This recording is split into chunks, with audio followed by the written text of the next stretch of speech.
After a quick hiatus, the top 3 Turvy has returned to Bay City, and tonight, folks, our 4 group winners will face off in an 8-lap extravaganza you won't want to miss. The driver with the lowest point total after 8 laps will be eliminated, giving us our first true top 3 Turvy. What's up, everyone, and welcome to Bay City Diecast Racing. My name is Daryl, and I'll be your host. Make sure you tune in next video as we'll race 4 new challengers with the chance of earning their shot at becoming part of the top 3. So let's get right to it and meet our 4 group winners in order of points earned in their rounds.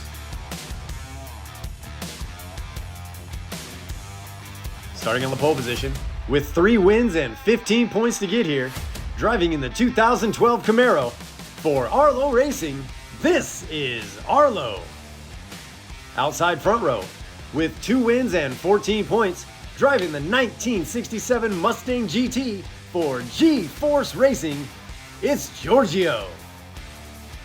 Inside back row, with 1 win and 13 points, driving the 1967 Mustang Shelby for Dutch Clutch Racing, my favorite name in the competition so far, it's Dutch Vandershift. And finally, outside back row, with 0 wins and 9 points, but an impressive race-off performance, driving the 2012 Camaro for 409 Diecast Racing, this is Laro. Here we go, folks. Up top, beautiful Bay City Speedway. Arlo on the pole next to Giorgio, Dutch Vandershift in the rear next to Laro. And there they go. Around the dual 90 and into wine country. Arlo will lead him to the first crossover and down the Golden State Bridge. Giorgio on his heels as they head towards Court Tower. And down the hill to the Bay City Bridge. Laro in third on the tail of Giorgio, hits a painted lady and keeps going. Arlo's across the Bixby, and Arlo Racing will capture lap 1. Giorgio around with Laro, who runs out of room. Giorgio across for second, Laro for third, and Dutch Vandershift rounds us out. Arlo across with an impressive sub-9 track time of 8.44. And remember, our current track holder is Shotgun Cowboy with an 8.31. Let's check out the top 3 Turvy replay. A gate to checkered win for Arlo to start us off, and if you remember Arlo's group, I mentioned that we should all feel thankful that he's only got 1 turn on the pole position. Well, he's got 2 today, folks. But the cool part is we're looking for the group loser today, not so much the winner, as we get another look here at Giorgio trying to take out a painted lady. Good thing that wasn't the Tanner's house or we'd have words. But Arlo, setting the tone early, has the attention of these other drivers for sure. Back up top, lap 2, we'll rotate him 1 spot clockwise, putting Giorgio on the pole next to Laro, Arlo and Dutch Vandershift in the rear. And lap 2 is underway. Through the vineyard towards the bridge, and Giorgio with a slight early lead into the crossovers, but here's Laro and they're door to door. Arlo onto the railing and he is out, folks. Giorgio catching air to just beat Laro to the open lane, and here we go. There goes Laro into the lead. Around the palace and into downtown. Across the Bixby, and Laro will take lap 2 with a time of 8.99. Giorgio across for second, and that's going to be it, as it looks like something happened to Vandershift as well. As we check on Arlo first with his right rear just hanging out over the rail for all to see. Clean it up, man. And Dutch Vandershift on his lid near the performance shop. We'll have to check the replay to see what happened here, but it all started with the front 3 cars kind of breaking away early, and Arlo ended up on the rail, and this isn't the first time we've seen this, folks. Giorgio just barely squawks out Laro to keep the lead into the open lane, but Laro back there just plotting. Giorgio on the rail again gives Laro plenty of room to grab the lead as we see it from another angle. And now keep your eyes on Vandershift, who may or may not have gotten into the same stuff as Puff did. Laro takes lap 2, and this is going to be fun, folks. Here we go, lap 3. Laro on the pole next to Vandershift, making his first appearance in the front row. Giorgio and Arlo in the rear. And there's the green. Around the dual 90, Laro will take the lead into the crossover, and Vandershift holds tight on the second and down the Golden State Bridge and up to Coit Tower. And look at Giorgio on the inside and into second place at the merge. Laro past the painted ladies and around the palace. The pack of 3 right behind him. Into downtown and across the Bixby. There's a battle for second, and Giorgio will fight off Arlo to hold on to second place. Arlo across for third. Laro, your winner, with a lap time of 8.75 and no Dutch Vandershift. Speaking of Vandershift, With 5 races left and us looking for the lowest point total to eliminate, he better get on his Vander horse with a last place finish and 2 DNFs so far. Again, Laro carries the lead to the bridge and Vandershift keeps pace with or without a little help. But watch Giorgio go from last to second just like that in front of Coit Tower, just beating Vandershift to the merge. But they were all chasing Laro, who took full advantage of the pole position, as we see what happened to Vandershift, who gets thrown up against the ladies and onto his lid again. And Arlo is what Arlo does, battles his way all the way to the line.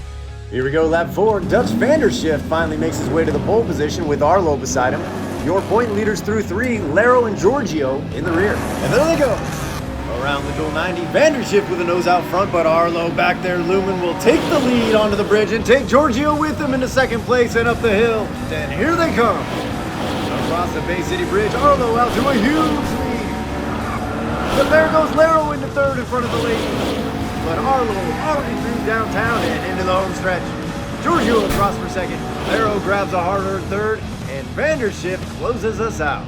Arlo across with a track time of 8.65, consistently flirting with that fast time. And halfway through our 8-lap event, it's pretty knotted up in our top 3, and Vandershift is gonna need a miracle. Let's check out the replay. Arlo and Giorgio on that outside lane, ironically, jump out to the early lead, onto the bridge and into the uphill section. And I swear I hear Laro yelling through his windshield, "Let's go, let's go, let's go!" But once they got down past the bridge towards the ladies, Laro had enough of looking at Vandershift's honk if you're horny bumper sticker and went right on by.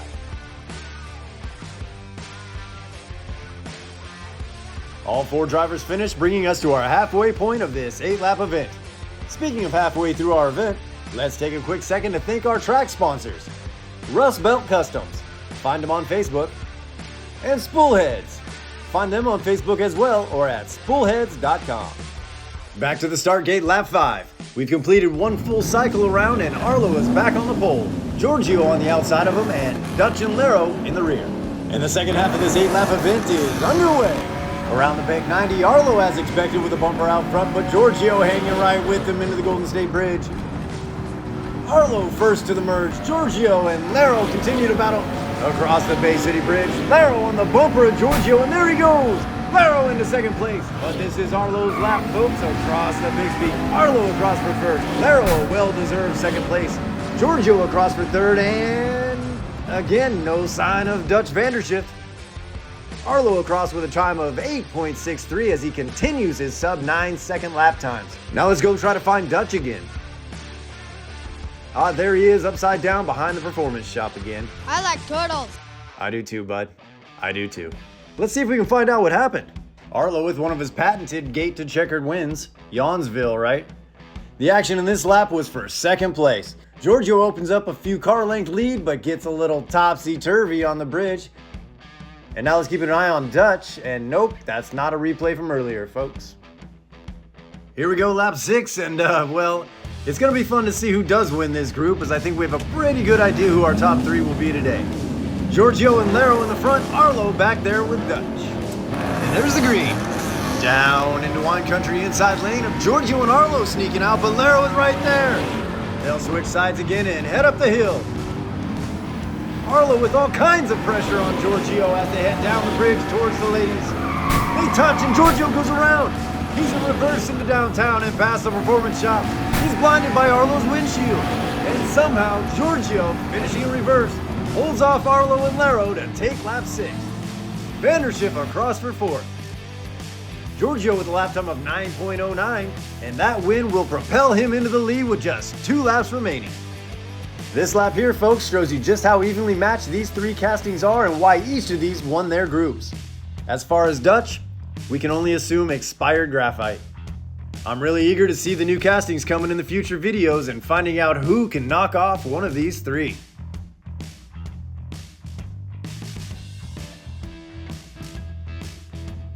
Foundation lap 7. Laro on the pole in a prime spot to put himself in a position to win this thing. Vandershift beside him will get a little help from Arlo back there next to Giorgio.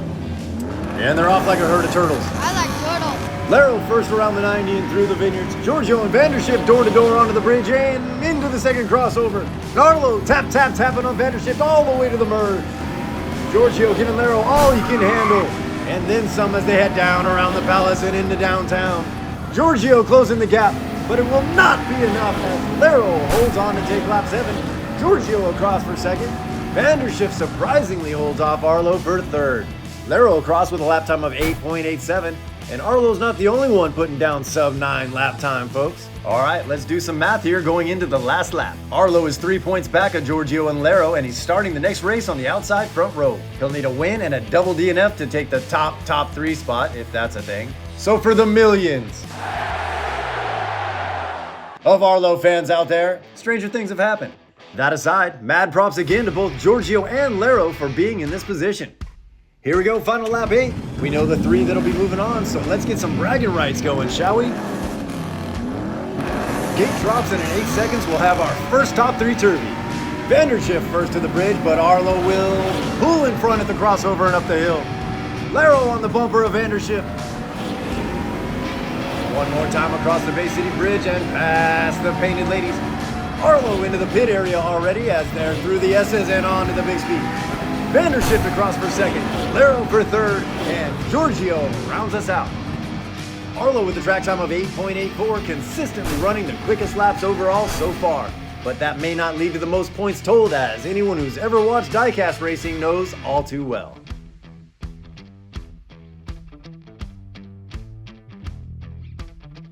Kind of a parade lap for our top 3 drivers here in lap 8, but Vanderschiff wasn't about to let anyone celebrate on his grave as he drove the hell out of that Mustang one last time. Lero knew all he had to do was get to the merge before Giorgio to give himself the best shot at the most points.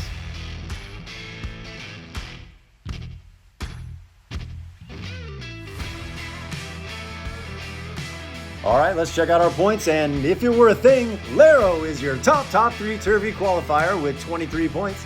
Arlo and Giorgio right there with 22. Only time will tell if it'll be relatively easy to knock one of these drivers off the podium or not. But a big thank you to all 4 drivers who have made it this far. But congratulations once again to Lero, Arlo, and Giorgio. They are your first top 3 Turvy.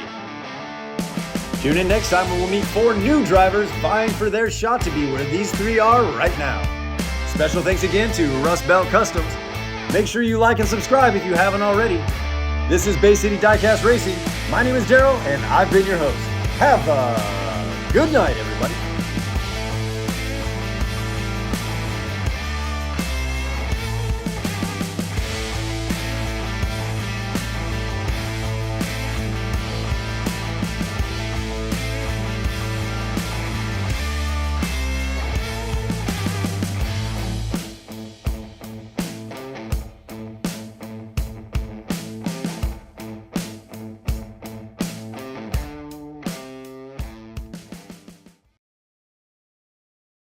Back here live at the Waterfront Village with my friend, the zombie, Jonathan. You're looking good. Jonathan just got an awesome face paint job. What do you think?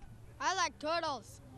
All right, you're great, zombie. And good times here at the Waterfront Village, open for the next 11 days.